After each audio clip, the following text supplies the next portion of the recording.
Hello guys, welcome to our channel Rebirth of Villainous Cute Angel Part 3. Chapter 11 कयामत। अब तक नूर आराध्य से अपने खोने के लिए लड़ती है। अब आगे। रात के समय मुंबई की सड़क पर एक स्पोर्ट बाइक जाती से भीग रही थी और उस बाइक सवार को देख के कोई ये नहीं जान सकता कि वे एक लड़की है या एक लड़का है। क्या उसकी कपड़े और हेलमेट की वजह से पे शख्स पूरी तरह से खुद को कवर कर रखा था। कुछ समय बाद वे बाइक एक जंगल के रास्ते पर आ गई थी। उस जंगल के कुछ अंदर आने के बाद ही उसने अपनी बाइक को एक झाड़ियों के रुख और खुद को और अपनी बाइक के पीछे छुपा लिया ताकि कोई उसको देख ना पाए। वही उस बाइक सवार के कुछ ही दूर पर एक 2 मंजिला बिल्डिंग था जिसके आसपास गार्ड उसकी गार्डन कर रहे थे। बाइक सवार चारों तरफ अपनी नज़र घुमा के उस बिल्डिंग के अंदर जाने का रास्ता ढूंढने लगा कि तभी उसके पास 2 शख्स उसके पास आए जो शायद पहले से है यहाँ छुपे हुए थे। उन दोनों को देख के उस बाइक सवार ने अपनी हेलमेट निकल जिससे कि उसकी फेस अब भी मास्क के पीछे छुपा हुआ था पर उसके हेलमेट निकल से उसके लंबे और घने बाल जो उसकी कमर तक बिखर गए और इससे कोई भी बता सकता है कि वे बाइक सवार एक लड़की है। उस लड़की ने अपने बालों को समेट के उसका जुदा बना लिया। उसने सिर पर एक कैप पहन लिया जिससे उसके बाल छुप गए और उसके बाद उसने अपने पास ने उन दोनों को आंखों से इशारे करके आगे बढ़ गई। वही उस बिल्डिंग के अंदर एक कमरे से लड़कियों के चिल्लाने की आवाज सुनाई दे रही थी। वही उस कमरे के कुछ दूर पर 2 आदमी दिखने ने है कि आतंकवादी से कम नहीं लग रहे थे और उनके आसपास गार्ड जो वहां पहरा दे रहे थे। वही उन दोनों ने से एक ने बोला, जफर बास ने बोला है इस बात कोई गड़बड़ नहीं होना चाहिए नहीं तो वे हम दोनों को जान से मार देंगे और इस बार उमेश इन लड़कियों को दुबई भेजना है। ये हमारे लिए बहुत बड़ी डील है। किसी भी हालत में से डील पूरी करनी होगी नहीं तो बास का बहुत बड़ा नुकसान होगा। तो दूसरा आदमी जिसका नाम जफर था वे पहनी साथी जो उसका लीडर है उससे उसकी बात सुनकर बोला, आप बेफिक्र रहे जगू भाई, हम इस डिलीट को पूरा करके ही रहेंगे। जिसे सुनकर के जगल ने अपना सिर हाने हिला दिया। वही वे लड़की और उसके दोनों साथी छुपते छुपाते उस बिल्डिंग के अंदर आ गए थे और फिर उस लड़की ने अपने दोनों साथियों को कुछ इशारा किया जिसे समझ के वे दोनों ने अपना सिर हाने हिला दिया और दोनों तीन तरफ चले गए। और वही वे लड़की छुप के कुछ दूर आई थी कि उसकी नज़र अपने से कुछ ही दूर पर 2 गार्ड पर गई तो उन दोनों गार्ड पीछे आ गई और मौका पाते ही उसने पर भर ने उस दोनों गार्ड की सांसें रोक दिया और उसकी दोनों गार्ड की शरीर को छुपा दिया। तभी किसी को शक ना हो कि कोई यहाँ और भी है उनके अलावा। और उस लड़की की स्पीड उन दोनों गार्ड के खाने उनके शरीर को छुपाने ने उस लड़की को कुछ ही पल लगे। ऐसे ही करते हुए उसने लगभग अंदर के और अपने आसपास के सभी गार्ड को ठिकाने लगा दिया था। तभी वे उस कमरे के बाहर पहुंच गई और उस रूम का गेट खोला तो उसने की सभी लड़कियां डर गई और जोर से चिल्लाने लगी।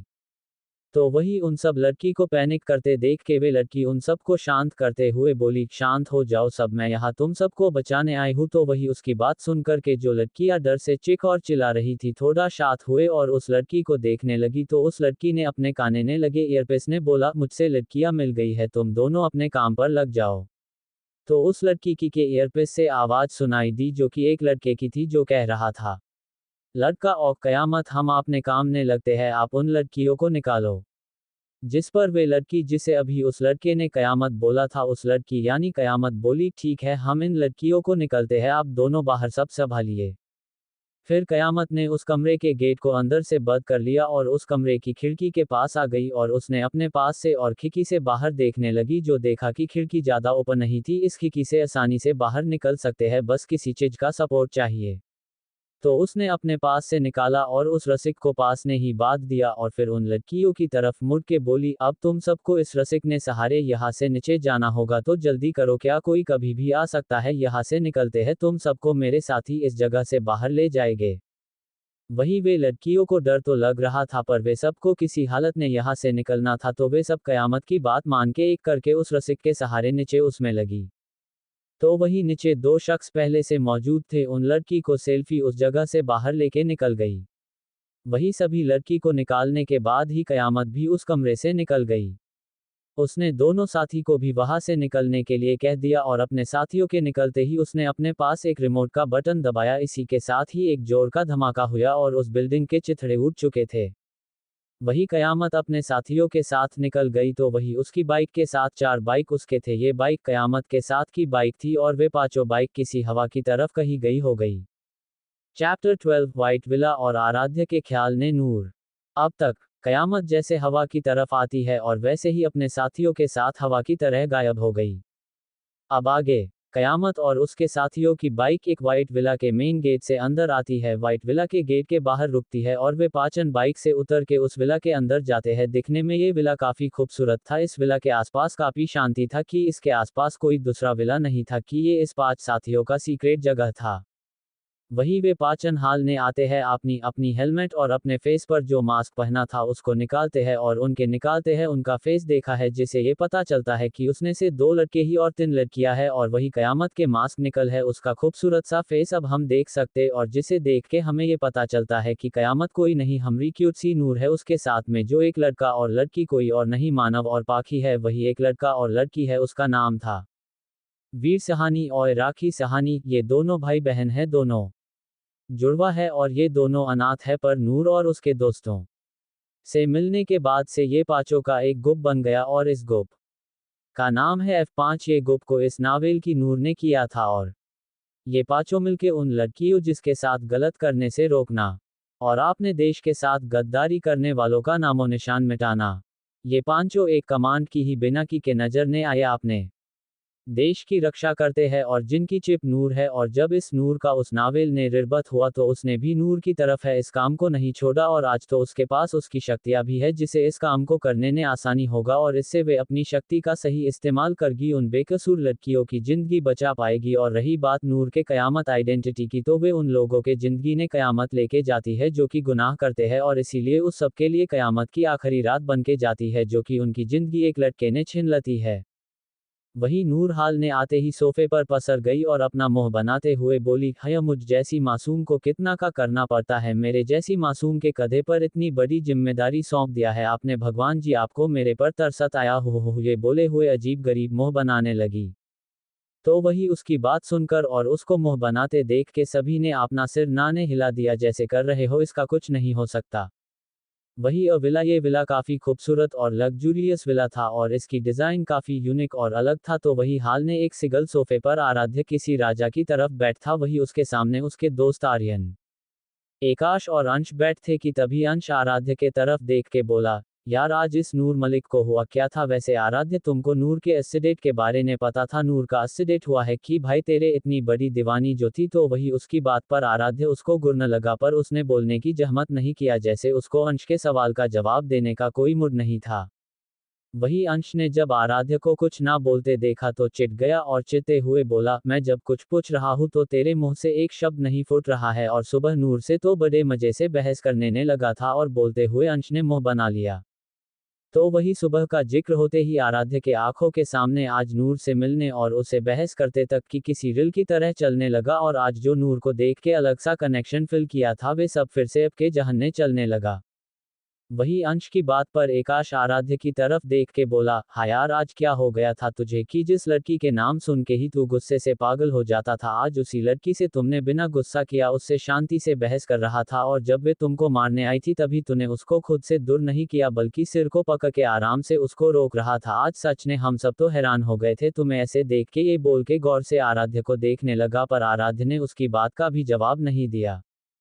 वही आर्यन जो अंश और एकाश की बात सुनकर के उन सबको देख के बोला, ये तो ठीक कहा कि आराध्य आज बिल्कुल भी गुस्सा नहीं की, पर तुम सब ने एक ये नोटिस किया कि आज नूर आराध्य के नहीं पास आई, नहीं उससे चिपकने कोशिश की, अरे उसने तो आराध्य को इग्नोर ही कर दिया था। और तुम लोग को नहीं लगता कि आज नूर बिल्कुल बदली लग रही थी, पहले तो उसने आज काव्या की तरफ आज बिल्कुल नहीं लगने की कोशिश कर रही थी, और आज तो बिना मेकअप के कितनी खूबसूरत, और आज उसने क्या गाना गाया था यार, मैं तो उसके गाने का फैन ही हो गया। ये बोल के आर्यन के फेस पर बड़ी सी मुस्कान आ गई।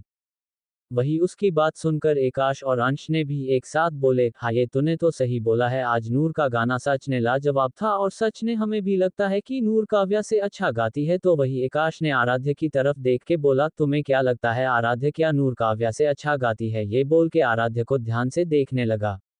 वही आराध्य उसकी बात सुन के अब भी कुछ नहीं बोला, और उसके फेस को देख के कोई ये नहीं कह सकता कि उसके मन में क्या चल रहा है, और कुछ देर बाद अपनी जगह से उठ के अपने कमरे की तरफ चला गया। चैप्टर 13 मोहब्बत करो तो खुद से करो। अब तक आराध्य के मन में ख्याल चल रहा था और उसे समझने नहीं आ रहा था कि ऐसा क्या बदल गया है नूर ने जो उसको नूर की तरफ खींच रहा है। अब आगे नूर अपने बुलेट से कॉलेज में आके रुकती है, आज भी नूर के आते हैं सबकी नज़र नूर पर चली गई। जहां लड़कियां उसको जलन से तो लड़के उसकी खूबसूरत का दीवाना हो रहे थे, पर नूर को किसी से मतलब नहीं था। वे पहले के ही तरह सबको इग्नोर करके अपने दोस्तों के साथ कसाल रूम की तरफ चल दिया, और आज वीर और राखी भी आए थे। वे दोनों भी नूर के साथ है उसके कसाल में थे। नूर अपने दोस्तों के साथ आके अपनी बेंच पर बैठ गई, जहां नूर, पाखी और राखी एक बेंच पर तो उनके पीछे वाले पर मानव और वीर बैठ गए, और वही उनके आते ही कसाल रूम के स्टूडेंट नूर को देख के लगे। लड़की गुस्से और जलन से देख रही थी कि नूर के गाने के बाद से कॉलेज के लड़के नूर के दीवाने जो हो गए थे, जिनकी गर्लफ्रेंड थी वे नूर के दीवाने हो गए थे, इसलिए लड़कियों को नूर से जलन और गुस्सा हो रही थी। वही नूर कसाल रूम ने आके जब उसने देखा कि टीचर को आने ने टाइम है, तो उसने अपने बैग से हेडफोन निकल के कानों में लगा लिया, अपने बैच के पास खिड़की बैठ गई और बाहर की तरफ देखने लगी, और खिड़की से आती हवा से उसके बाल उड़ने लगा, और नूर अपने सिर को खिड़की के दीवार लगा लिया और अपनी आंखों को बंद कर लिया। तभी उसी वक्त आराध्य अपने दोस्तों के साथ कसाल रूम ने आया, और आते ही उसकी नजर खिड़की अपनी आंख बंद करके बैठी नूर पर गया, तो आराध्य एक पल के लिए अपनी जगह ही थम गया और उसको अपनी धड़कन जोर से धड़कते हुए महसूस हुई।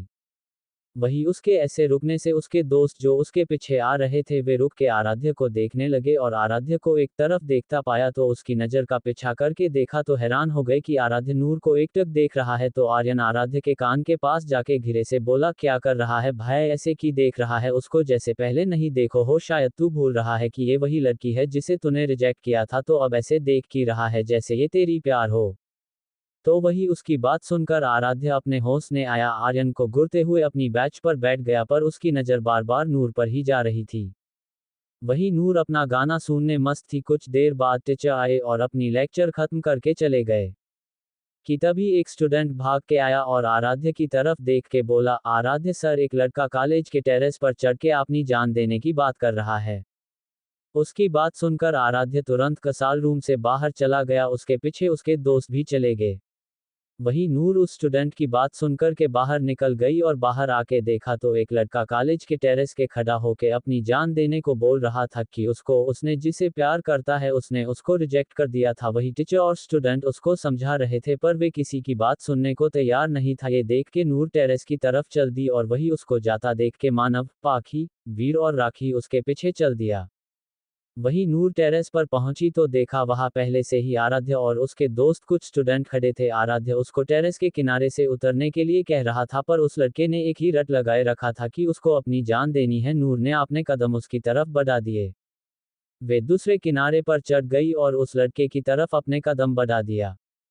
वही आराध्य, उसके दोस्त और उन स्टूडेंट की नज़र जब नूर पर, वे उसको हैरानी से देखने लगे कि नूर आराम से किनारे पर चल रही थी, ऐसे उसको गिरने का डर ही नहीं है। वही नीचे खड़े स्टूडेंट और टीचर भी हैरान हो गए नूर को किनारे पर देख के। वही जब उस लड़के ने नूर को अपने पास आते देखा तो नूर को धमकाते हुए बोला, देखो आप वही रुक जाइए वरना मैं कूद जाएगा यहाँ से। वही उसकी बात सुनकर के काव्या नूर को देख के बोली, नूर क्या कर रही हो, अगर वे लड़का कूद गया तो उसकी मौत की जिम्मेदार तुम होगी।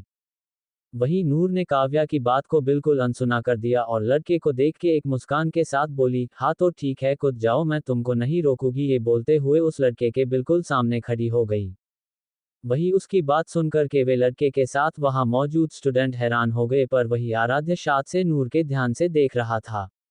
वही वे लड़का हैरानी से बोला, मतलब आप मुझे रोकने नहीं आई है, जिस पर नूर ने अपना सिर नाने हिला दिया और उस लड़के देखते हुए बोली, नहीं मैं नहीं रोकूंगी, सब तुम मेरे कुछ सवालों के जवाब दे दो, उसके बाद मतलब यहाँ से कूद जाना, मैं नहीं रोकूंगी कसम से। ये बोल के उसने दो फिंगर को अपने गले पर रख दिया।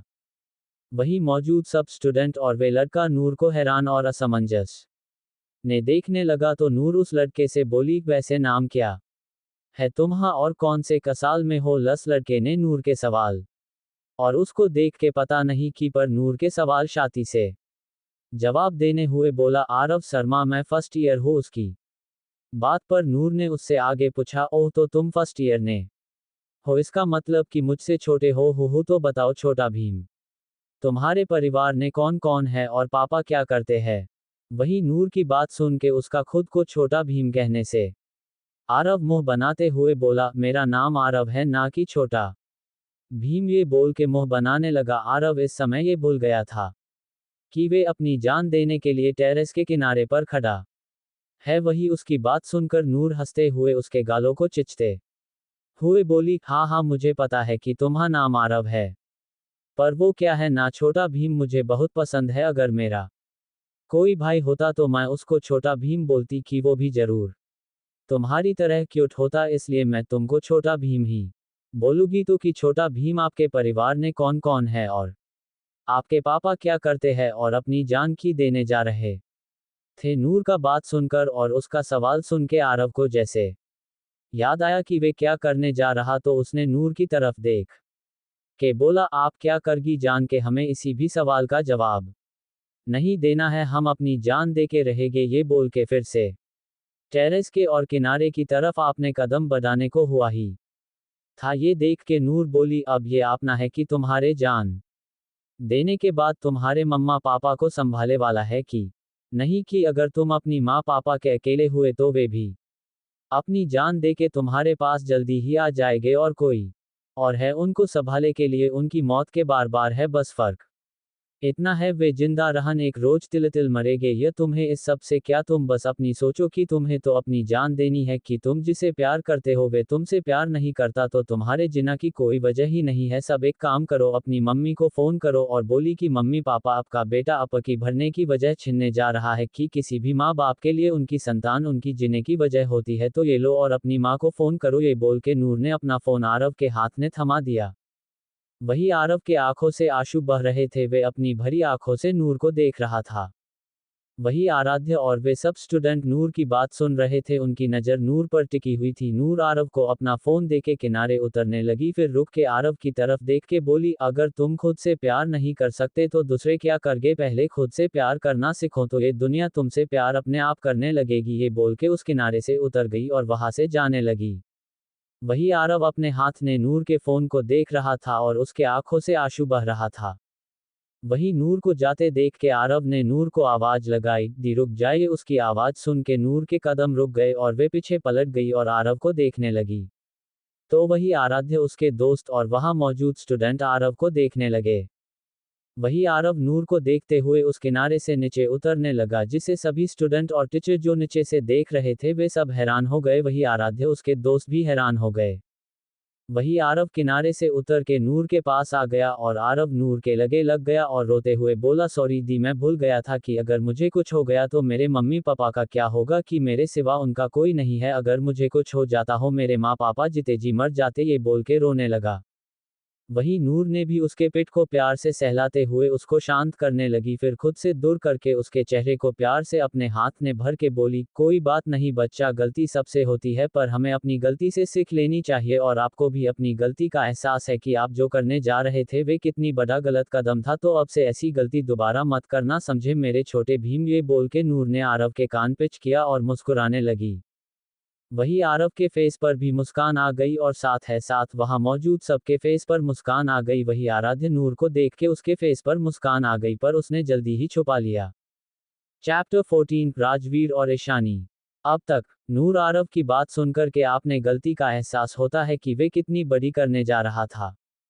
अब आगे आर हॉस्पिटल। ईशानी अपनी केबिन में बैठ के किसी पेशेंट का रिपोर्ट चेक कर रही था कि तभी उसके कमरे में एक नर्स आई और बोली, डॉक्टर ईशानी आपको सीनियर डॉक्टर आपको बुला रहे हैं। तो ईशानी ने उसको देख के बोली, और तुम जाओ मैं आती है, जिस पर वे नर्स चली गई।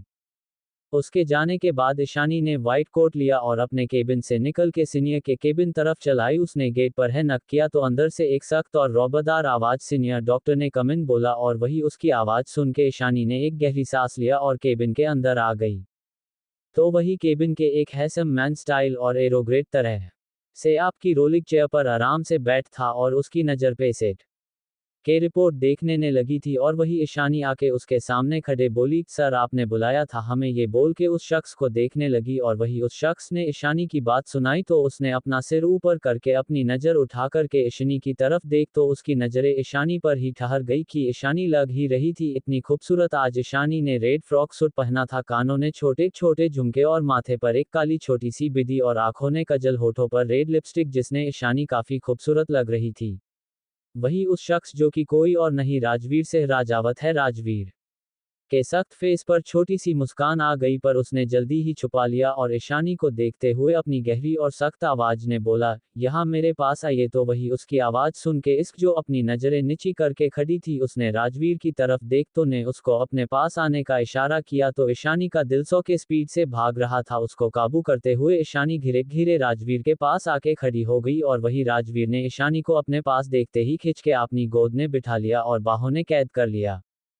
तो वही ईशानी अपनी बड़ी बड़ी आंखें करके राजवीर को देखने लगी। तो वही उसको ऐसा करने से राजवीर के फेस पर मुस्कान आ गई और वे अपने एक हाथ से ईशानी के गालों के सहलाते हुए उसकी आंखों ने देख के बोला, जान आप अब भी नाराज हो? ये बोल के प्यार से उसकी आंखों ने देखने लगा। और वही राजवीर की बात सुनकर ईशानी को याद आया कि वे तो राजवीर से गुस्सा है कि राजवीर 4 दिन के लिए राजस्थान गया था तो उसको बताया भी नहीं था। ये याद आते ही ईशानी राजवीर के गोद से उठने की कोशिश करते हुए नाराजगी से अपना कान मुंह फुलाकर बोली, हमें आपसे बात नहीं करनी, आप छोड़ो हमें कि हम बहुत नाराज है आपसे। ये अपना फेस दूसरी तरफ घुमा लिया। वही राजवीर ईशानी की क्यूट सी नाराजगी देख के अब को उस पर बहुत प्यार आ रहा था और अभी उसको अपनी जान को मनाना होगा। तो उसने ईशानी के फेस की अपनी तरफ किया, उसके फेस के करीब अपने फेस को पास करके उसके फेस पर अपनी गर्म सांसों को छोड़ते हुए बोला, सॉरी बच्चा, काम आ गया था इसलिए हमें जाना पड़ गया था, पर अगली बार से हम आपको कहीं भी जाने के पहले बता जाएंगे। तो उसकी बात सुनकर के ईशानी मासूमियत से बोली, पक्का आप अगली बार बजा के जाओगे? ये बोल के राजवीर को टुकुर टुकुर देखने लगी। इस वक्त ईशानी वे समझदार और थोड़ी सख्त ईशानी लग ही नहीं रही थी। इस वक्त ईशानी एक मासूम सी बच्ची लग रही थी। राजवीर के सामने ही ईशानी मासूम बच्ची बन जाती थी। राजवीर और ईशानी 2 साल से रिलेशनशिप में थे। जब ईशानी ने पहली बार हॉस्पिटल ज्वाइन किया था तब राजवीर उसका पहले से यहाँ पर बेस्ट डॉक्टर था। पहले ईशानी राजवीर से बहुत डरती थी कि राजवीर हमेशा से सीरियस रहने वाला ईशान है, इसलिए ईशानी काफी डरती थी। पर राजवीर के काम करते करते उसका डर कम होने लगा। वही राजवीर को भी ईशानी का शांत स्वभाव और उसका अपने काम के प्रति इतना डेडिकेशन देख के राजवीर को ईशानी पसंद आने लगी और अब पसंद प्यार बलद गया, पता ही नहीं चला। और राजवीर ने ईशानी को अपने दिल की बात बता दिया। तो वही ईशानी भी राजवीर को कहीं ना कहीं प्यार करने लगी थी, तो उसने भी उसको हाँ बोल दिया। और तो 2 साल हो गए हैं इनके रिश्ते को। समय के इन दोनों का एक दूसरे के प्रति प्यार गहरा होता गया। कहानी ने राजवीर ने ईशानी के फेस को प्यार अपनी एक हाथ ने भर के और हाथ को उसकी कमर थाम की अपने और करीब कर लिया और ईशानी के होठों पर अपने होठ रख दिया और उसको प्यार से किस करने लगा। वही राजवीर के होठों की चुभन पाके ईशानी ने अपने आंखें बंद कर लिया और अपने हाथ राजवीर के गले के आसपास लपेट लिया और उसके किस में साथ देने लगी। वही दूसरी तरफ कॉलेज ने नूर का आज का दिन भी अच्छा गया था। आरव के समझने के बाद आरव ने उसको प्रॉमिस किया था कि वे कभी कोई कदर नहीं उठाएगा और वही सभी स्टूडेंट और टीचर नूर की समझदारी से काफी इम्प्रेस हुए थे। वही आराध्य के मन में जो बदतमीज और बिगड़ी हुई लड़की की इमेज थी, आज नूर के समझदारी से काफी इम्प्रेस हुआ था।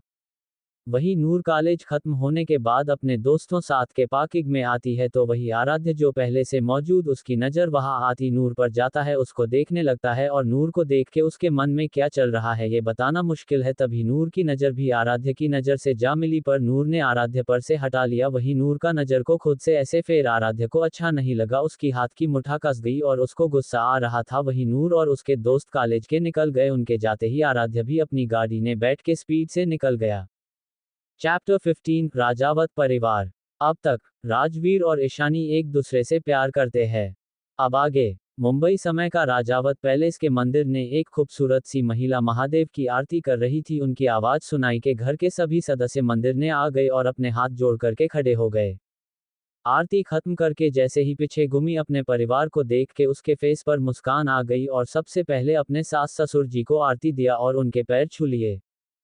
तो उनके ससुर जी यानी कमले सिंह राजावत अपनी छोटी बहू यानी अचरना सिंह राजावत के देख के बोले, अचरना बेटा, आपकी आवाज सुने तो इस घर की सुबह होती है और हमारा दिन बहुत अच्छा जाता है और हम चाहते हैं कि हमारे पोतो बहू भी अप की तरह ही आए और अप की तरह ही इस घर की जिम्मेदारी को बखूबी निभाए।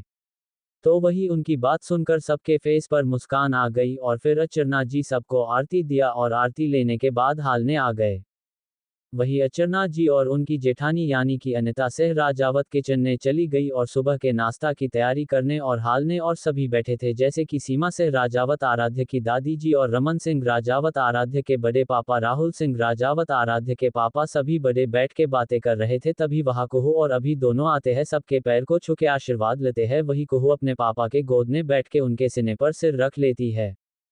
वही उसकी हरकत से सभी के फेस मुस्कान आ जाती है कि कोहू राजावत परिवार की प्रशस्ति तो सभी उसके बहुत प्यार करते हैं। तभी वहां राजवीर और आराध्या आते हैं। आराध्या आज ब्लैक बिजनेस सूट पहना था जिसने हैसम के एलिगेट लग रहा था। वे दोनों भी अपने बड़ों की आशीर्वाद लेते हैं और सोफे पर बैठ जाते हैं। तो वही कमले जी राजवीर को देख के बोले, राजवीर हमने आपके लिए एक लड़की को पसंद किया है और हम चाहते हैं आप उनको मिल ले। और वही आपने दादासा की बात सुन के राजवीर जो आपने दादासा को देख के शाद भाव से बोला, हम किसी के प्यार करते हैं और शादी भी उन्हीं से करना चाहेंगे। तो वही उसकी बात सुनकर सभी हैरान से देखने लगे कि किसी को ये यकीन नहीं हो रहा था कि राजवीर किसी से प्यार करते हैं। तो सीमा जी राजवीर से बोली, ठीक है अगर आप किसी को पसंद करते हैं तो है आपकी शादी उनसे ही करगे और हम आपका रिश्ता लेके उनके घर जाएंगे। तो बताएं उनके बारे में, वे कौन है और किस परिवार से है। अपनी दादीसा की बात सुनकर राजवीर के फेस पर छोटी सी मुस्कान आ गई और वे अपनी दादीसा की तरफ देख के बोले, उनका नाम ईशानी मलिक है और वे मलिक परिवार के बड़ी बेटी है और वे भी एक डॉक्टर है। तो उनकी बात सुनकर कमले जी बोले, ठीक है घमंड आपका, रिश्ते लेके मलिक परिवार के घर चले गए। आप ईशानी बेटा से बोल दीजिए कि हम उनके घर आ रहे हैं आपका रिश्ता लेके। तो राजवीर ने हाँ ने अपना सिर हिला दिया और वही मलिक परिवार का नाम सुन के आराध्य के आंखों के सामने नूर का चेहरा आ गया। वही दूसरी तरफ मलिक हाउस ने ईशानी के कमरे में एक जंग का मैदान बना हुआ था कि ईशानी और नूर दोनों आपस में लड़ रही थी और कमरे के चारों तरफ तकिए की रुई चारों तरफ फैला हुआ था और वही ईशानी और नूर दोनों लड़ने में मस्त था कि तभी रूम में शालिनी जी आते हैं और कमरे की हालत देख के ईशानी और नूर को देख के चिल्लाई, ये क्या हालत बना रखा है कमरे का। ये बोल के गुस्से उन दोनों को घुसने लगी और उनकी आवाज सुन के ईशानी और नूर रुक गई, बेड के नीचे उतर गई और वही नूर झट के सारा इल्जाम ईशानी के सिर पर डालते हुए मासूम बन के बोली, माताश्री ये सब दिदू ने किया है, हम तो सब दिदू से उनकी रेड वाली ड्रेस लेने आए थे, मना करके हमसे लेने लगी। ये बोल के मासूम सा फेस बना लिया और वही ईशानी अपनी आंखों को बड़ी बड़ी करके नूर को देखने लगी जो उसको फंसा के अपने आप को बचा रही थी। उसने अपने बचाव ने झट से बोली, नहीं नहीं माँ, ये नूर की बच्ची झूठ बोल रही है, ये कोई ड्रेस लेने नहीं आई थी, कल बे इसने सोते समय मेरे को डराने आई थी और मैं जैसे ही सो के उठी ये मेरे सामने भूत वाला मास्क पहनने मेरे सामने आई थी जिसे मैं डर गई और जब मरने के लिए उसको पकड़ने लगी तो इसने मुझसे लड़के कमरे की ये हालत कर दिया। वही उन दोनों की बात सुनकर शालिनी जी दोनों को घूरते हुए बोली, मुझे नहीं सुनना कि ये सब कैसे हुआ है, दोनों के दोनों जल्दी से इस कमरे को साफ करके नीचे आ जाना, नहीं तो एक उन दोनों को घूरते हुए नीचे चली और वही ईशानी और नूर एक दूसरे को घूरते हुए कमरे को साफ करने लगी और कुछ देर बाद दोनों ने कमरे को साफ करके बेड पर ही पसर गई और लंबी सांसें लेते हुए बोली, हाय सुबह सुबह इतनी मेहनत कर पड़ गया। और कुछ देरी लेटने के बाद दोनों फ्रेश होने चली गई। कुछ देर बाद सब डाइनिंग एरिया ने बैठ के अपने नाश्ता कर रहे थे और वही ईशानी अपने पापा मम्मी को देख के हिचकिचाहट के साथ बोली, माँ पापा वे मुझे आप दोनों से कुछ बताना है। तो वही उसको इतना हिचकिचाते देख के राज जी उसकी तरफ देख के बोले, हाँ बच्चे बोलिए, इसने इतना हिचकिचाते की क्या बात है। तो ईशानी अपने पापा की बात सुन के अपने पापा और माँ को देख के एक लंबी सांस लेके अपनी आंखों को जोर से बंद करके बोली, हम किसी से प्यार करते हैं और वे अपने परिवार के साथ हमारा रिश्ते की बात करने के लिए आने वाले हैं। उसकी बात सुनकर नूर जो अपना नाश्ता कर रही थी उसकी खांसी आ गई और वे हैरान से अपनी दी को देखने लगी और वही हाल राज जी और शालिनी जी का था। वे भी ईशानी को हैरान से देख रहे थे और नूर की खांसने की आवाज से आपने होशने आए और शालिनी जी नूर के पेट सहला के उसको पानी पीने को दिया और वही नूर ने पानी पिया तो उसको साहत मिला। उसने ईशानी को देख के चाहते हुए बोली, अरे वाह दिदू, अपने हमारे लिए जीजू ढूंढ लिया, क्या बात है। वही उसको इतना खुश होते देख के सबके फेस पर मुस्कान आ गई। तो शालिनी जी ईशानी को देख के बोली, ठीक है बेटा जी, आने दीजिए, हम उनके स्वागत की तैयारी कर लेंगे। और उनकी बात सुनकर ईशानी के फेस पर मुस्कान आ गई और उसने अपनी माँ को साइड से गले लगते हुए बोली, आई लव यू माँ, आप बेस्ट हो। तो राज जी झूठ मुठभेड़ का गुस्सा होते हुए बोली, मतलब अपनी माँ है बेस्ट है, हम नहीं। तो ईशानी उनको भी लगा के बोली, आप भी बेस्ट हो पापा, आई लव यू। तो नूर अपने माँ पापा और दिदू को देख के बोली, हमसे कोई प्यार नहीं करता। ये बोल के अपना मुंह फुला लिया और वही उसकी बात सुनकर उन तीनों लोग ने एक दूसरे को देख और नूर के पास आ उन तीनों ने नूर को गले लग गए और बोले, आप तो हम सबकी जान है। उनकी बात सुनकर नूर के फेस पर मुस्कान आ गई। चैप्टर 16 राजावत परिवार मलिक हाउस ने अब तक ईशानी ने आपने और राजवीर के रिश्ते के बारे में बात दिया था। अब आगे सुबह से मालिनी जी ने यहाँ से वहाँ भाग रही थी कि ईशानी को देखने के लिए राजवीर के परिवार वाले आने वाले थे। वही उनको देख के राज उनको थाम के बोली, अरे श्रीमती जी की इतना परेशान हो रही है, सब ठीक से जो जाएगा, आप तकनीक शांत हो जाए। उनकी बात सुनकर के मालिनी जी परेशान जाके बोली, अरे राज जी हम कैसे शांत हो जाए, मैं नहीं चाहती कि कोई कमी रहे और लड़के के परिवार को ये लगे कि हमने कुछ उनके आने की ढंग से तैयारी ही नहीं की है। ये बोल परेशान हो रही थी कि वही हमारी नूर आती है और अपनी माँ को शांत करते हुए बोली, माता श्री आप पहले तो शांत हो जाए और हम सब है ना, कुछ गड़बड़ नहीं होगा। ये बोल के उनको एक गिलास पानी पीने के लिए देती है तो मालिनी जी पानी पी के खुद को थोड़ा शांत करती है। तभी गाड़ियों के रुकने की आवाज आती है तो राज जी उसको दोनों को देख के बोले, लगता है लड़के वाले आ गया, नूर आप जाके देखन कि ईशानी तैयार है ना, हम दोनों लोग उनके स्वागत के लिए जाते हैं। नूर हाँ बोल के ईशानी के कमरे की तरह भाग गई। वही मलिक हाउस के 6 से 7 गाड़ियां आके रुकी जिसने से राजावत परिवार निकला। तो वही राज जी और मालिनी जी बाहर आके उनका स्वागत करते हैं। जो उनसे बड़े थे उनसे आशीर्वाद लेते हैं। राजवीर के पापा चाचा से हाथ मिलाते हैं। उसके इतने प्यार से स्वागत करने से राजावत परिवार खुश हो गया और उनके घर के अंदर आ गए, हाल के सोफों पर बैठ गए। वही आपने परिवार के आराध्य भी आया था, पर उसको यहाँ आने के बाद से उसकी धड़कन जीरो से धड़क रहा था, पर आराध्य ने उसको इग्नोर करके राजवीर के साथ आके सोफे पर बैठ गया। वही राजवीर के दादाजी यानी कमले जी राज जी से अपने परिवार को निलवाते हुए बोले, बेटा जी इनसे मिलन ये है हमरी पत्नी सीमा सिंह राजावत, यही हमरे बड़े बेटे रमन सिंह राजावत और ये है इनकी पत्नी अनिता सिंह राजावत। ये है इनके बेटे राजवीर सिंह राजावत जिनसे आपकी बेटी का रिश्ते के लिए आए हैं, और ये है हमारे छोटे बेटे राहुल सिंह राजावत। ये है इनकी पत्नी अर्चना सिंह राजावत और ये है आराध्य सिंह राजावत इनके बेटे, और ये है और घर के सबसे छोटे सदस्य हमरे पोते और पोती अभी सिंह राजावत और कुहू सिंह राजावत। सबसे मिलने के बाद राज जी बोले, आप सबसे मिल के अच्छा लगा, और मालिनी जी को लिखते हुए बोली, ये है हमारी पत्नी मालिनी मलिक और हमरी 2 बेटियां है, ईशानी मालिक और नूर मालिक। सब छोटा सा परिवार है हमारा, ये बोल के मुस्कुरा दिए। वही आराध्य जो कि आपने फोन ने बिजी था कि उसको यहाँ आने का कोई मन नहीं था, पर अपने दादा सा के करने पर आया था। आज उसने ब्लैक और ब्लैक पैड पहना था जिसने काफी डेसिग और हैरान लग रहा था, और जब उसने राजकी के मुंह से नूर का नाम सुना तो चौंक गया कि उसको बिल्कुल अंदाजा नहीं था कि नूर ईशानी की छोटी बहन होगा, पर अभी भी उसके मन में ये था कि नूर नाम तो बहुत से लोगों का होता है, इसलिए अपना सिर झटक के फिर से अपने फोन में देखने लगा।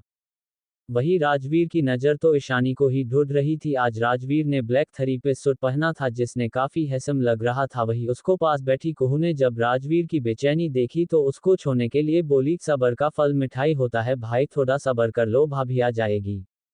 उसकी बात सुनकर के राजवीर झेप गया। वही ईशानी के कमरे ने नूर ईशानी को देख के बोली, हाय दिदू, आज तो जीजू तो तुमको देख के लटू हो जाएंगे क्या, गजब लग रही हो। ये बोल के ईशानी की बलाइया लेती है। उसकी बात सुनकर के ईशानी का फेस शर्म से पूरा लाल हो जाता है। आज ईशानी ने पिंक कलर की सिफॉन की साड़ी पहना था, आंखों ने कजल, माथे पर काली बिंदी और होठों पर रेड लिपस्टिक, और आपने बालों को खुला छोड़ दिया था जिसने उसकी खूबसूरत ने 4 चांद लगा दिया। और आज तो हमारी नूर जी काफी खूबसूरत लग रही थी। आज नूर ने रेड कलर का फ्रॉक सूट पहना था, उस पर से आंखों ने कजल और माथे पर एक काली बिजी और होठों पर लिप बाम लगाया था। इतने नहीं, नूर बिल्कुल कयामत लग रही थी। उस पर से उसकी मासूमियत उसके फेर का नूर और बढ़ा रहा था। नीचे हाल में सीमा जी मालिनी जी से बोली, बेटा जी आप ईशानी बेटा को अब बुलाई ताकि हम भी तो अपनी पोता बहू से मिले। उसकी बात सुनकर के मालिनी जी ने हाँ ने अपना सिर हिला दिया। ईशानी को लेने के लिए उसके कमरे में आ गई, और जब वे ईशानी को देख तो एकटक उसको देखने लगी। उनको देख के ईशानी उनके पास आके बोली, क्या हुआ माँ, आप हमें ऐसे की देख रही है। उसकी बात सुनकर के मालिनी जी थोड़ा इमोशनल होके बोली, देख रहे हैं कि मेरी बेटी कितनी बड़ी हो गई है कि आज अब के लिए उसका राजकुमार आया है देखने के लिए। उनकी बात सुनकर के ईशानी के भी आंखों ने नमी आ गई, उसने अपनी माँ के गले लग गई। वही उनको इमोशन देख के नूर इमोशन हो गई थी, पर आपने आंखों की नमी छुपाकर अपना मुंह बन के बोली, अरे आप दोनों भी ना कभी भी इमोशन जो जाते हो। अपनी माँ को देख के बोली, और माता श्री अगर ऐसे ही दिदू को इमोशन किया आपने तो दिदू ना खूबसूरत परिवार से चुड़ैल बन जाएगी। ये बोल के अपना मुंह बनाने लगी। वही उसकी बात सुनकर के ईशानी उसके सिर पर मारते हुए बोली, कहना क्या चाहती है, हम चुड़ैल है, ये बोल के उसको गुरने लगी। तो नूर अपने बतिसी दिखाते हुए बोली, अरे दिदू, मेरे कहने का मतलब है अगर आप रोएगी तो जो मेकअप किया है वे सब खराब हो जाएगा, तो आप फिर से चुड़ैल बन जाओगी और कहीं आपको चुड़ैल के रूप में देख के जीजू को अब से डर के भाग जाएगी। ये बोल के हंसने लगी। उसकी बात सुन करके ईशानी और चिढ़ गई और उसके मारने के लिए उसकी तरफ भाग गई।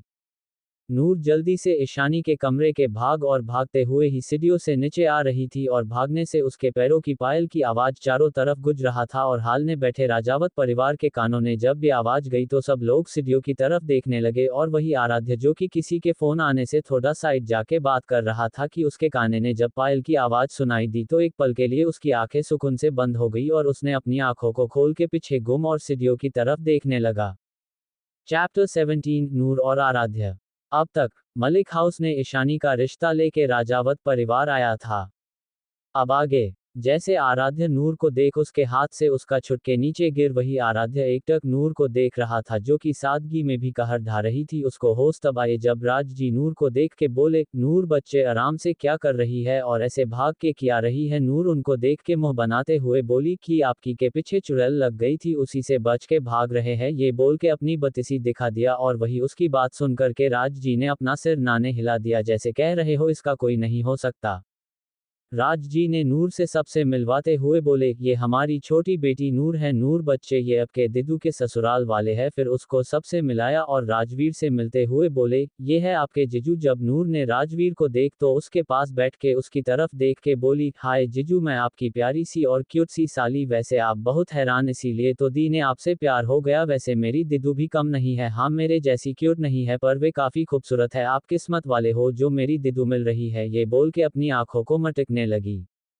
वही राजावत परिवार उसकी बात सुनकर और उसकी हरकत देख के सबके फेस पर मुस्कान आ गई और राजवीर उसकी बात सुनकर के उसके फेस पर मुस्कान आ गई। उसने नूर को थोड़ा छोते हुए सीरियस फेस बना के बोला, हाँ ये तो बिल्कुल सही कहा है कि वे आपकी तरफ क्यूट नहीं है, तो क्या नाम है आपसे शादी कर लूं। राजवीर की सीरियस फेस को देख के नूर के फेस की उबाया उठ गई जैसे सच में राजवीर उसे शादी करना चाहता है। वे जल्दी से बोली, नहीं मुझसे शादी करने का जरूरत नहीं है, आप मेरी दी से ही शादी करो, वे आपके लिए अच्छी है। मैं तो बहुत बुराई जैसे मुझे खाना बनाना नहीं आता और मेरी दी को खाना बनने ने तो माहिर है। मैं पब जाना, दारू पीना, देर तक सोना, महतो सोते वक्त खराटे भी लेती हूँ, पर मेरी बहुत अच्छी है, उनमें ये सब नहीं है, आप उन्हीं से शादी करना। ये बोलते हुए राजवीर को ऐसे देख रही थी वे जो कह रही है सब सच है।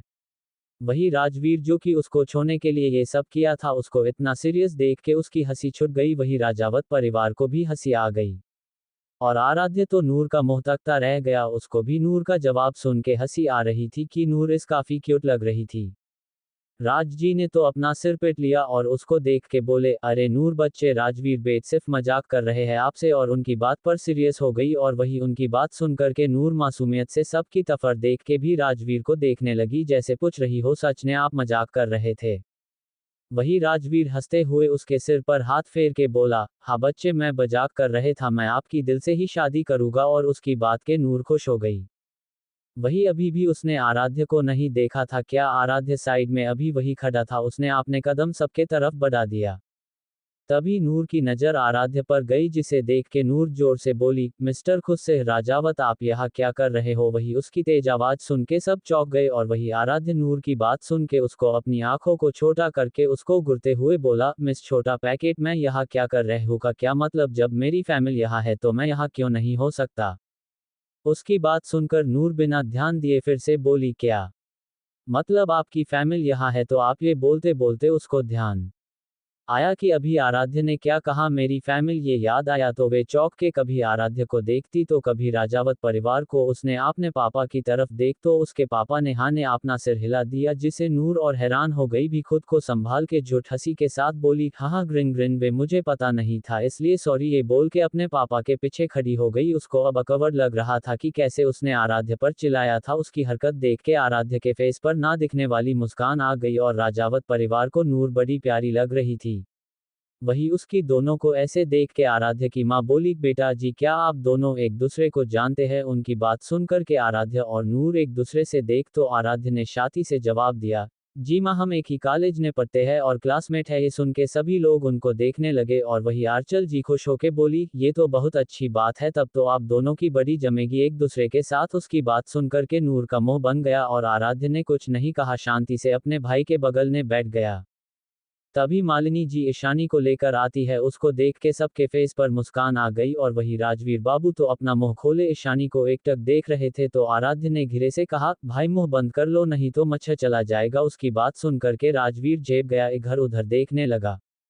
ईशानी सबको एक नज़र ने ही पसंद आ गई थी। ईशानी ने सभी बड़ों का आशीर्वाद लिया और वही दादी जी ने उसको अपने पास बैठ लिया और उसकी सिर पर हाथ फेर के बोली, आप सच ने बहुत प्यारी है, हमें जितना सोचा था उसे भी ज्यादा खूबसूरत है। आप सच में हमरे पोते की पसंद लाजवाब है। वही कमले जी राज जी की तरफ देख के बोले, बेटा जी हमें आपकी बेटी बहुत पसंद आए और हम चाहते हैं कि ये बहू बनके जल्दी से हमारे घर की रौनक बन के आए। उसकी बात पर राज जी बोले, जी बिल्कुल, शुभ काम में देरी कैसी, हम अभी अपने पंडित जी को बुलाते हैं और मुहूर्त निकलवाने हैं। राज जी ने पंडित जी को फोन करके मलिक हाउस बुला लिया। कुछ समय बाद पंडित जी आ गया और उन्होंने सगाई की डेट 2 हफ्ते बाद और शादी की डेट 1 महीने बाद की निकाली। तो सब ने इसी डेट और शादी करने का फैसला किया कि उसके बाद का मुहूर्त 1 साल बाद का निकल रहा था। तो सब ने यही फैसला लिया कि सारी और शादी इसी डेट पर हो गई। अभी नूर और कुहू इतने समय ने दोस्ती हो गई थी, वे तीनों खुश हो गए। तो कुहू चाहते हुए बोली, मतलब कि शॉपिंग करने को मिलेगा। अरे वाह। फिर नूर की तरफ देख के बोली, नूर हम दोनों मिलके शॉपिंग करके। तो नूर भी खुश होके बोली, बिल्कुल, मैं तो अपनी दिद्दू की शादी के लिए ढेर सारी शॉपिंग करूंगी। और वही दोनों की बात सुनकर के अभी मुंह बनते हुए बोला, अरे तुम दोनों मुझे तो भूल गए, मैं भी हूँ, मैं भी दोनों के शॉपिंग करूंगा। उसकी बात सुनकर के दोनों ने हाँ बोल दिया और तीनों आपने में ही खुश हो रहे थे।